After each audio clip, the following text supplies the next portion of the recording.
Hello दोस्तों, welcome to my channel Bihar board online classes. आज हम लोग बिहार बोर्ड मैट्रिक परीक्षा हिंदी विषय का टोटल 50 महत्वपूर्ण ऑब्जेक्टिव प्रश्न को आप लोगों के सामने लेकर आया हूं। यह सारे बोर्ड मॉडल प्रश्न हैं। आज हम लोग का ये पहला वीडियो होने वाला है जिसमें हम लोग 50 ऑब्जेक्टिव प्रश्न हिंदी का देखने वाले हैं, जिससे आपके एग्जाम में 50 क्वेश्चन आराम से आ जाए और आप लोग टिक करके आ जाइए। ये सारे प्रश्न बोर्ड मॉडल प्रश्न है। बिहार बोर्ड खुद ने ही ऐसा प्रश्न को सेट किया है। आप लोग इस वीडियो को देखेंगे, समझने की कोशिश करेंगे और अपने तैयारी को आसान बनाएंगे, क्योंकि ये सारे प्रश्न इम्पॉर्टेंट ही नहीं, एकदम गेस प्रश्न है। यही सारे प्रश्न से आपके एग्जाम में आने का संभावना है। इसलिए आप कोशिश करिएगा ये सारे प्रश्न को पढ़ने का, समझने का और अपने कॉपी में नोट डाउन करने का। अब किताब पढ़ने का समय नहीं है, क्योंकि आप लोगों के पास मात्र 2 महीना ही बचा है, जनवरी और 1 दिसंबर। ये 2 महीना में आप लोग को अच्छा पढ़ना है, जिसके कारण आपको हर विषय में 90+ आए। इसलिए आप लोगों को मैं जितना ही दे रहा हूँ कंटेंट ऑब्जेक्टिव और सब्जेक्टिव का, मैं एकदम गेस प्रश्न देने वाला हूँ, जिसमें यही संभावना है कि वही सब प्रश्न में से आपके एग्जाम में आए और आप लोग 90+ स्कोर करके आए। इसलिए आप अभी से लेकर मेरे चैनल पर अपने एग्जाम तक जुटे रहें, ताकि हर विषय का आपको सब्जेक्टिव और ऑब्जेक्टिव प्रश्न मिल सके और अपने तैयारी को आप आसान बनाइए। इसलिए ज़्यादा समय ना लेते हुए ही हम लोग पहला क्वेश्चन को शुरू करते हैं। भारत में बेरोजगारी का मुख्य कारण क्या है? तो भारत का बेरोजगारी का मुख्य कारण क्या है? तो इसका आंसर हो जाएगा ऑप्शन ए, जाति प्रथा हो जाएगा। ठीक है, चलिए नेक्स्ट प्रश्न की ओर चलते हैं। लक्ष्मी खाली स्थान कहानी की केंद्रीय पात्र है। तो लक्ष्मी जो है ना, मतलब किस कहानी का पात्र है? ठीक है, तो इसका आंसर हो जाएगा ऑप्शन ए, ढहते विश्वास का। चलिए क्वेश्चन नंबर 3 की ओर चलेंगे। शुद्ध वाक्य है। देखिए, मैंने पहले ही आपको कहा ना कि ये सारे प्रश्न जो है एकदम मॉडल पेपर के जैसा है। आपके एग्जाम में किस तरह से प्रश्न आता है, किस लेवल का पूछा जाता है, कौन सा प्रश्न किस नंबर पर आता है, मतलब आप लोगों को एकदम बोर्ड लेवल की तैयारी यहाँ से होने वाली है। इसलिए आप लोग जुटे रहें और याद करते चले। देखिए, 2 प्रश्न आपको मिला कहाँ से? एक प्रश्न आपको गोधूली से मिला, एक वर्णिका से मिला, फिर उसके बाद एक व्याकरण से मिल रहा है। तो ये सारे प्रश्न आपके लिए डिजाइन करके लाया गया है, ताकि आप लोग उसी लेवल की तैयारी करिए जिस लेवल का आपका एग्जाम में पूछा जाता है। तो शुद्ध वाक्य क्या है? तो आज की ताज़ी खबर है? नहीं, ये गलत हो जाएगा। आज का ताज़ा खबर होता है। हवा बहता है? नहीं, हवा बहती है, ये भी गलत हो जाएगा। दाल अच्छा है, ये भी गलत हो जाएगा। रोटी ताजी है, ऑप्शन बी करेक्ट हो जाएगा। चलिए नेक्स्ट प्रश्न। आप लोग भी देखते ही प्रश्न को अपने मन में टिक लगाइए या अपने कॉपी में बनाते चलिए कि आपका कितना सही होता है और कितना सही होता है। ये आप कमेंट करके बताइए कि आपका 50 में कितना ऑब्जेक्टिव सही हो रहा है। चलिए नेक्स्ट प्रश्न। सर्वनाम का भेद है। तो सर्वनाम का भेद क्या है? तो द्रव्यवाचक तो संज्ञा का है, भाववाचक भी संज्ञा का है, व्यक्तिवाचक भी संज्ञा का है, तो संबंधवाचक है। देखिए, ऑप्शन से भी आप बना सकते हैं। अगर मान लीजिए सर्वनाम के बारे में आपको एकदम नहीं पता, तो ऑप्शन से भी बना सकते हैं। इसीलिए ये सारे प्रश्न जो है आप लोगों के लिए महत्वपूर्ण हो जाता है कि एकदम बोर्ड लेवल के जैसा ऑप्शन भी आप लोगों को दिया गया है। चलिए नेक्स्ट प्रश्न चलते हैं। 5 नंबर प्रश्न। दुर्दांत मानवीय विभीषिका का चित्रण करने वाली कविता कौन है? मतलब कि दुर्दांत मानवीय विभीषिका का चित्रण करने वाली कौन सा कविता है? अक्षर ज्ञान है, जनतंत्र का जन्म है, हिरोशिमा है कि एक वृक्ष की हत्या है? कौन सा? तो इसका आंसर हो जाएगा ऑप्शन सी, हिरोशिमा है। ठीक है, नेक्स्ट प्रश्न। सदियों में ठंडी बूझी राख सुगबुगा उठी, मिट्टी सोने का ताज पहन हिटलाती है। यह पंक्ति किस कविता का है? बताइए। निराला जी लिखे हैं, अगय जी लिखे हैं, कि महादेवी लिखे हैं, कि दिनकर लिखे हैं? सर्दियों की ठंडी बूझी राख सुगबुगा उठी, मिट्टी सोने का ताज पहन इटलाती है। यह पंक्ति किस कवि के द्वारा या कवित्री के द्वारा लिखा गया है? तो इसका आंसर हो जाएगा ऑप्शन ए, दिनकर जी में लिखा है। और ये जो है कहाँ, कौन सा कविता का पंक्ति है? तो जनतंत्र का जन्म का है। ठीक है, चलिए नेक्स्ट प्रश्न। यहाँ पर मैक्स मुलर ने खाली स्थान वर्ष की अवस्था में लीपजिंग विश्वविद्यालय में संस्कृत का अध्ययन प्रारंभ किया। मतलब कौन से उम्र में शुरुआत कर दिया था मैक्स मुलर ने अपना संस्कृत का अध्ययन करने के लिए? तो 18 उम्र 18 वर्ष से शुरू कर दिया था मैक्स मुलर ने। बाबा साहेब भीमराव अंबेडकर का जन्म किस राज्य में हुआ? तो बाबा साहेब भीमराव जी का अंबेडकर का जन्म हुआ महू मध्य प्रदेश में।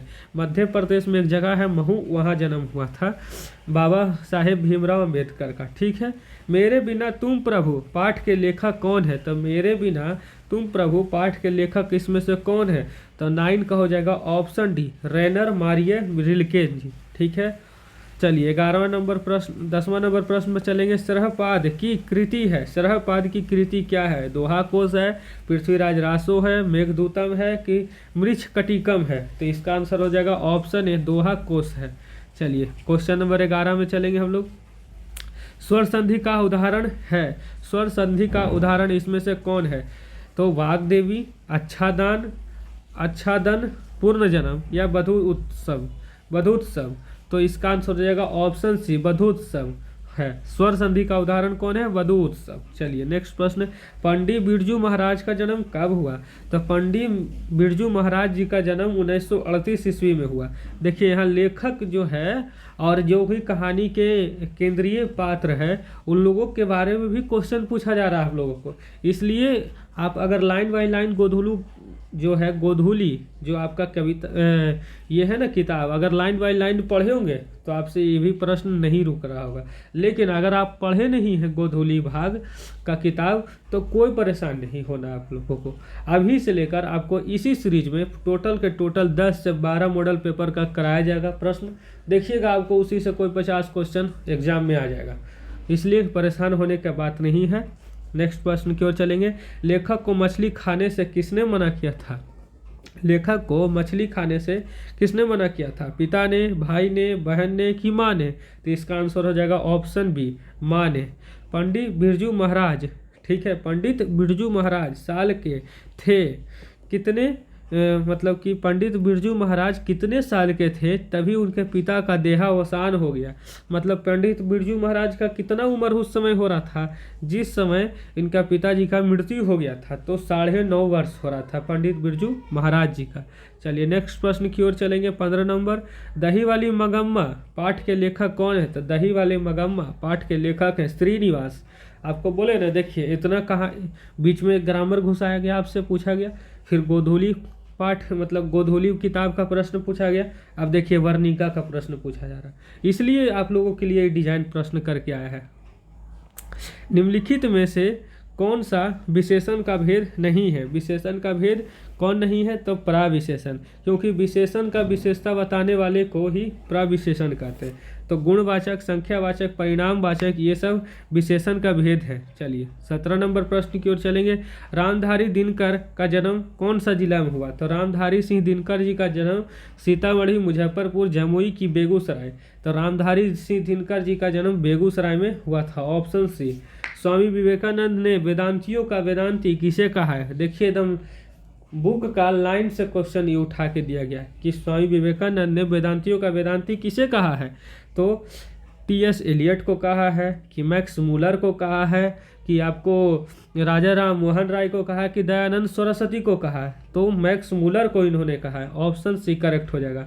लिखाई में कौन सा प्रत्यय है? देखिए उपसर्ग प्रत्यय से ग्रामर में पूछ दिया गया। तो उपसर्ग प्रत्यय होता है कि उपसर्ग होता है कि शब्द के आगे जुट करता है, और प्रत्यय होता है कि किसी शब्द के पीछे जुटता है। ठीक है, तो यहाँ पर देखिए लिख जोड़ आई हो सकता है। देखिए लिख जोड़ आई, लिख जोड़ आई, लिख जोड़ आई, तो प्रत्यय हो गया आई, ऑप्शन डी करेक्ट हो जाएगा। चलिए नेक्स्ट प्रश्न। जीत जीत में निरखत हूँ पाठ की विधा है? देखिए विधा से भी प्रश्न पूछ लिया है।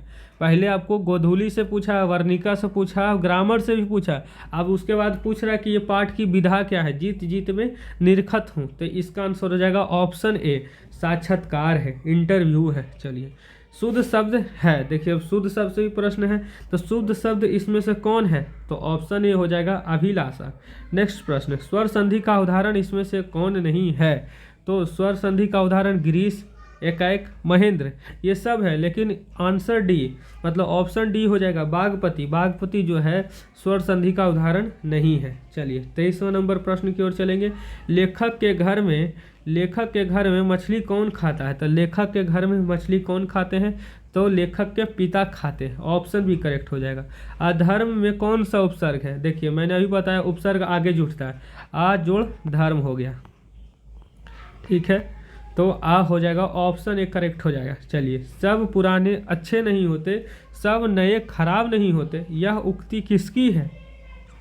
तो सब पुराने अच्छे नहीं होते और सब पुराने अच्छे नहीं होते, सब खराब नहीं होते, यह युक्ति किसका है? तो स्वामी विवेकानंद का है कि हजारी प्रसाद द्विवेदी जी का है कि रामकृष्ण परमहंस का है कि कालिदास का है?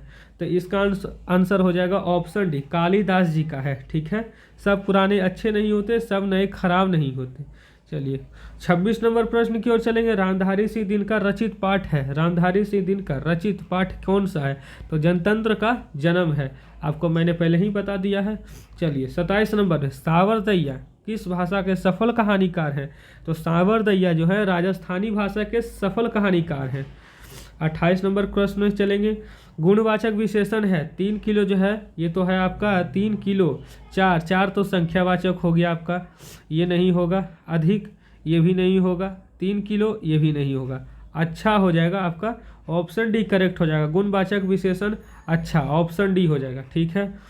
किसी वस्तु या तो व्यक्ति के बारे में उसका गुण बता रहा है कि अच्छा है कि बुरा है, गंदा है, ये बारे में बता रहा है। साहित्य के निर्माण में प्रतिभाशील मनुष्यों की क्या भूमिका है? साहित्य के निर्माण में प्रतिभाशील मनुष्यों की निर्णायक भूमिका है। ऑप्शन भी करेक्ट हो जाएगा। देखिए सब इम्पोर्टेंट प्रश्न है, याद करते चलिएगा। 3 बेटे की माँ है, 3 बेटे की माँ कौन सा है? मागम्मा है कि आपका सीता है कि आपका लक्ष्मी है कि पपाती है? तो इसका आंसर हो जाएगा ऑप्शन भी सीता हो जाएगा। चलिए 31 नंबर प्रश्न में चलेंगे। लेखक के रिश्तेदार ने बहादुर पर क्या आरोप लगाए? तो लेखक के रिश्तेदार ने बहादुर पर आरोप लगाए पैसा चुराने का बहादुर पर आरोप लगाए। ऑप्शन ए करेक्ट हो जाएगा। घनानंद कवि है, घनानंद कौन सा कवि है? रीति मुक्त कवि है कि रीतिबद्ध कवि है कि छायावादी कवि है कि आपका रीति सिद्ध कवि है? तो घनानंद जी हैं रीति मुक्त के कवि, ऑप्शन ए करेक्ट हो जाएगा। 33 नंबर में चलेंगे। नौबत खाने में इबादत पाठ के केंद्र में कौन है? नौबत खाने में इबादत पाठ के केंद्र में कौन है? तो बिरजू महाराज नहीं, जाकिर हुसैन नहीं, इनमें से कोई नहीं, गलत। ऑप्शन बी बिस्मिल्लाह खान है, ऑप्शन बी करेक्ट हो जाएगा। निम्नलिखित में सर्वनाम है, सर्वनाम इसमें से कौन है? माता पिता नहीं है सर्वनाम। अच्छा भी नहीं है क्योंकि अच्छा पहले पढ़े विशेषण है। मोहन तो हो गया संज्ञा। वह, ये जो है सर्वनाम है। सर्वनाम होता है वह शब्द या वह शब्दांश जो संज्ञा के स्थान पर प्रयोग किए जाते हैं, तो उसे सर्वनाम कहते हैं। तो ऑप्शन ए हो जाएगा वह। चलिए 35 नंबर में चलेंगे। अशुद्ध शब्द है, अशुद्ध मतलब कि कौन सा शब्द गलत लिखा हुआ है? कर्तव्य सही लिखा हुआ है, रोशनी सही लिखा हुआ है, दुरात्मा भी सही लिखा हुआ है। तो इसका आंसर हो जाएगा ऑप्शन बी श्रृंगार। श्रृंगार ऐसे नहीं लिखाता है, नीचे लगता है राग का मात्रा, इसलिए इसका आंसर हो जाएगा ऑप्शन बी श्रृंगार। अवयी भाव में कौन सा पद प्रधान होता है? तो अवयी भाव, अवयी भाव मतलब कि अवयी भाव समास का भेद है जिसमें कहता है कौन सा पद प्रधान होता है? तो अवयी भाव में उत्तर पद प्रधान होता है, ऑप्शन भी करेक्ट हो जाएगा। द्वंद्व समास कौन सा है? द्वंद्व समास है आपका दशानन नहीं, प्रेम सागर नहीं, प्रतिदिन भी नहीं। तो कौन सा समास है? तो दिन रात। देखिए द्वंद्व समास जब भी रहेगा ना तो उसमें बीच में योजक चिन्ह रहेगा और एक का दूसरा अपोजिट रहेगा। जैसे दिन रात है, माता पिता, भाई बहन, ऐसे करके रहेगा, लेकिन योजक चिन्ह भी उसमें रहेगा, ठीक है। ललित निबंध है, देखिए पहले आपको क्या कहा था कि किसी को कहानी दे दिया, उसका विधा पूछ दिया कि कौन सा ये कहानी जो है इसका विधा क्या है, कविता है, ललित निबंध है, क्या है। लेकिन अब क्या है कि यहाँ पर कहानी ही ऑप्शन में दे दिया है और पूछा गया कि ललित निबंध कौन है। तो इसमें से ललित निबंध कौन है बताइए? मछली है, बहादुर है, नाखून क्यों बढ़ते हैं, नौबत खाने में इबादत। तो ललित निबंध है ऑप्शन भी नाखून क्यों बढ़ते हैं, ठीक है। चलिए अब नेक्स्ट क्वेश्चन पर चलते हैं। 39 नंबर में कविता नहीं है, अभी इसमें से कविता कौन नहीं है बताइए। हमारी नींद कविता है या नहीं है बताइए। फिर उसके बाद लौट कर आऊँगा फिर, ये क्या है, कहानी है कि कविता है। एक वृक्ष की हत्या, ये कविता है कि कहानी है। नौबत खाने में इबादत, ये क्या है, तो एक वृक्ष की हत्या, ये भी कविता है। लौट कर आऊँगा फिर, ये भी कविता है। हमारी नींद, ये भी कविता है। नौबत खाने में इबादत, ये हम कविता नहीं है, ये कहानी है। चलिए 39 का करेक्ट ऑप्शन हो जाएगा ऑप्शन सी, करेक्ट हो जाएगा। चलिए नेक्स्ट प्रश्न 40 नंबर पर चलेंगे। अति शुद्धो स्नेह को मारग है, अति शुद्धो स्नेह को मारग है, जहाँ नेकु स्यानप बाकी नहीं है। मतलब कि यह किस कवि ने लिखा है। अति शुद्धो स्नेह को मारग है, जहाँ नेकु स्यानप बांक नहीं। ये जो पंक्ति लिखा गया है, यह पंक्ति किस कवि ने लिखा है, तो यह पंक्ति घनानंद जी के द्वारा लिखा गया। ऑप्शन डी करेक्ट हो जाएगा। खोखा के दांत किसने तोड़े। खोखा सेन साहब, ये वाला मदन वाला कहानी आपको याद आया होगा कि खोखा का दांत किसने तोड़ा, तो खोखा का दांत सेन साहब ने तो तोड़ा नहीं, क्योंकि सेन साहब का वो बेटा था खोखा। गिरधर ने तोड़ा नहीं, मदन का दोस्त ने भी नहीं तोड़ा, तो इसका आंसर हो जाएगा ऑप्शन ए, मदन ने तोड़ा था खोखा का दांत।